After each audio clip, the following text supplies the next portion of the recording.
Email Durkheim ने सन 1895 में पुस्तक लिखी थी दी रूल्स ऑफ सोशलॉजिकल मेथड। उसमें उसने प्रथम अध्याय सामाजिक तथ्य क्या है के अंतर्गत समाजशास्त्र की दो समस्याओं को सामने रखा था।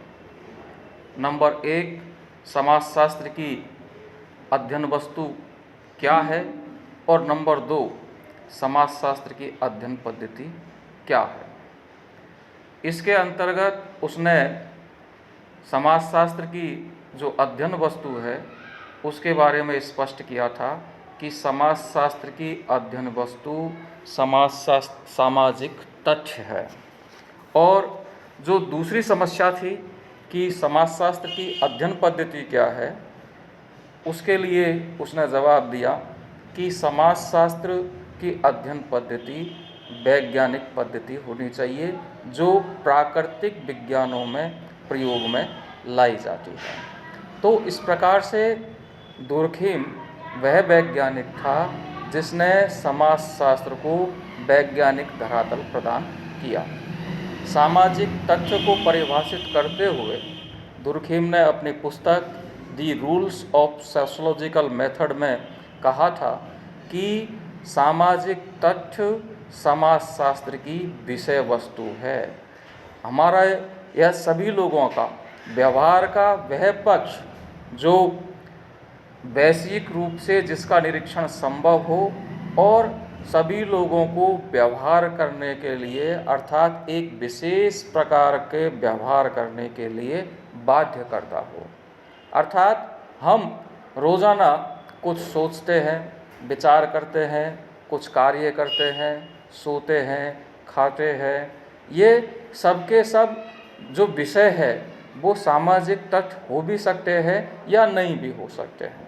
उनका पता लगाने के लिए उसने सामाजिक तथ्यों के बारे में दो ही बात कही है। एक तो वो वैयक्तिक तथ्यों से बाहर की वस्तु होते हैं और दूसरा विशेष व्यवहार करने के लिए बाध्य करते हैं।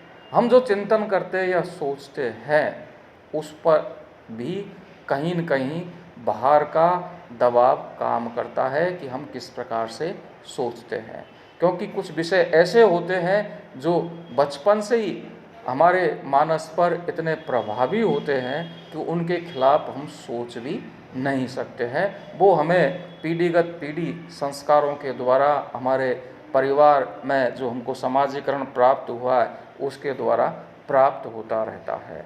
इसलिए वह चिंतन का जो तरीका होता है वो भी एक सामाजिक तथ्य है। और वो सामाजिक तथ्य इसलिए है क्योंकि इस प्रकार के दबाव के अनुभव के द्वारा या वैयक्तिक तथ्यों से बाहर की विषय वस्तु होने की वजह से वो क्या है कि सामाजिक तथ्य है। सामाजिक तथ्यों को परिभाषित करने के लिए दुर्खीम ने दो ही शब्दों पर विशेष जोर दिया है। एक शब्द तो है या एक विशेषता है कि सामाजिक तथ्य व्यक्ति पर विशेष प्रकार का व्यवहार करने के लिए दबाव डालते हैं, और दूसरा है कि वो वैयक्तिक तथ्यों से बाहर की वस्तु होती है। अब इस दबाव का एहसास हमें तब होता है जब हम उन सामाजिक तथ्यों के विपरीत कार्य करते हैं। जैसे हम घर में अजनबियों जैसा व्यवहार करें तो हमें जो विरोध का व्यवहार करना पड़ेगा या हमको जो हंसी का पात्र बनाया जाएगा, उसकी वजह से हम घर में अजनबियों जैसा व्यवहार नहीं करते हैं। घर में हम घर जैसा ही व्यवहार करते हैं, लेकिन हमको तब तक दबाव महसूस नहीं होता है जब तक हम सहज तरीके से उस प्रकार का व्यवहार करते रहते हैं। लेकिन जैसे ही विपरीत आचरण करते हैं तो हमें दबाव महसूस होता है। उसी तरह से परीक्षा के दौरान सही तरीके से परीक्षा देने वाले परीक्षार्थियों को कोई दबाव महसूस नहीं होता है, लेकिन जैसे ही वो गलत आचरण करते हैं या गलत तरीके से नकल करने का या अधिक अंक लाने का प्रयास करते हैं तो उन्हें जिस प्रकार का दबाव महसूस होता है वो एक तरह से सामाजिक तथ्यों का दबाव होता है। तो इस प्रकार से हम कह सकते हैं कि व्यक्ति की सोचने का तरीका, व्यवहार करने का तरीका,